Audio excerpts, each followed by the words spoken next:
Hello everyone, welcome channel learn with ease. आज हम solve करेंगे सीबीएसई 2025 सैंपल पेपर में चेंज इन पीएसआर चैप्टर से रिलेटेड एक क्वेश्चन पूछा गया है। उसे आप कैसे सॉल्व करोगे, प्रेजेंट करोगे, सब कुछ सीखना है, समझना है। तो मेरे साथ एंड तक बने रहना। ऑनलाइन क्लासेस के लिए आप मुझे स्क्रीन पर दिए गए नंबर पर व्हाट्सएप कर सकते हो अपना नाम और क्लास। और अगर आप सॉल्यूशन ढूंढ रहे हो टीएस ग्रेवाल और डी के गोयल न्यू एडिशन बुक के, तो चैनल की प्लेलिस्ट को क्लिक करो, आपको सभी सॉल्यूशन अपलोडेड मिलेंगे। कम्युनिटी सेक्शन पर क्लिक करोगे तो एमसीक्यूज मिलेंगे क्विज की फॉर्मेट में और एमसीक्यूज के सॉल्यूशन शॉर्ट्स में। तो बहुत कुछ है चैनल पर, विजिट द चैनल। अच्छा लगे तो शेयर और सब्सक्राइब जरूर करना। क्वेश्चन में दिया है कि बैट, कैट और रैट तीन पार्टनर है। प्रॉफिट शेयरिंग रेशियो 5:3:2 है।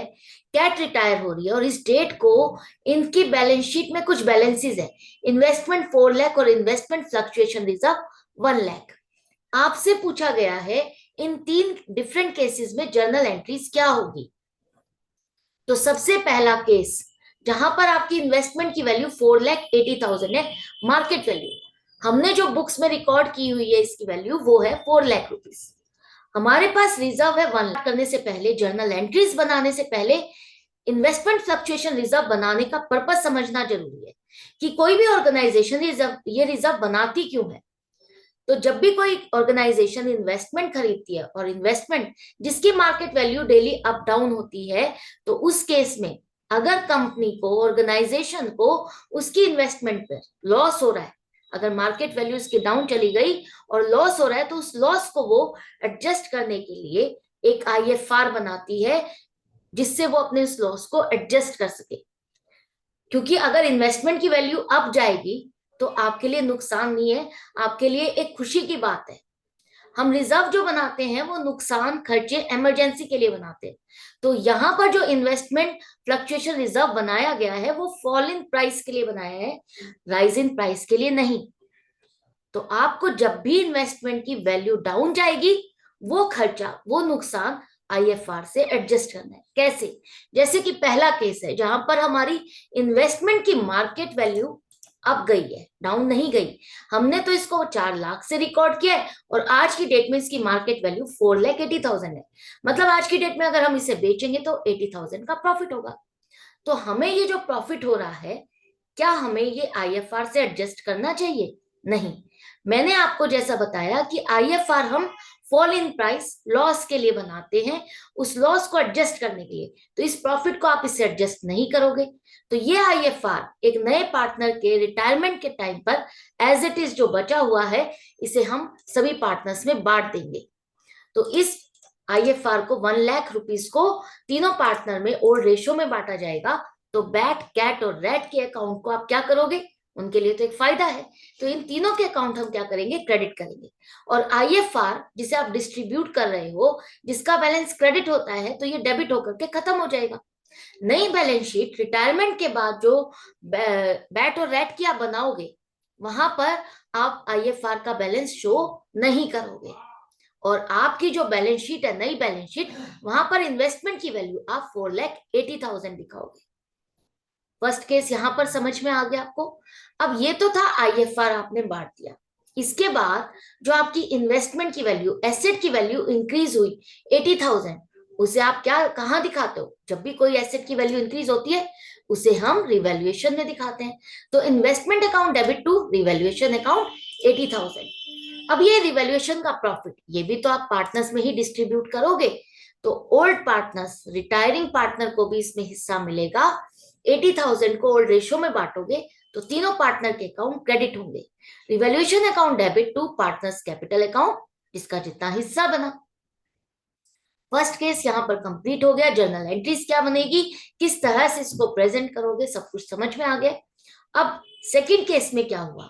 सेकंड केस में जहां आपकी इन्वेस्टमेंट की वैल्यू 4 लाख है और मार्केट वैल्यू रह गई है 3,80,000, मतलब पहले से डिक्रीज हो गई, फॉल इन प्राइस है। और फॉल इन प्राइस का मतलब आपको नुकसान हो रहा है 20,000 का। तो जैसा कि हमने आईएफआर बनाया है इसी लॉस को एडजस्ट करने के लिए, तो हम अपने आईएफआर 1 लाख को एडजस्ट करेंगे, यूज करेंगे इस फॉल इन प्राइस के लिए 20,000। यहां से हमने 20,000 रुपीज यूज कर लिए एडजस्ट कर लिया अपना लॉस, बाकी बचा हुआ 80,000 का रिजर्व हम पार्टनर्स में डिस्ट्रीब्यूट कर देंगे ओल्ड रेशियो में। तो बैट कैट और रैट के हिस्से जो भी पैसा आएगा उनके कैपिटल अकाउंट को आप क्रेडिट करोगे। तो वहां यहां पर भी वही एंट्री बनेगी। आईएफआर अकाउंट आपका डेबिट होगा 1 लाख से, टू इन्वेस्टमेंट अकाउंट अब आपका क्रेडिट होगा 20,000 से, क्योंकि अब आप इन्वेस्टमेंट को 4 लाख नहीं 3,80,000 दिखाओगे नई बैलेंस शीट में। अब उस इन्वेस्टमेंट की वैल्यू डाउन चली गई है, तो इसके लिए आपको इसको क्रेडिट करना होगा। एक तरह से आईएफआर का आपने इतना बैलेंस यूज भी तो किया है। इसके बाद तीनों पार्टनर के हिस्से जो आया वो आपने क्रेडिट किया।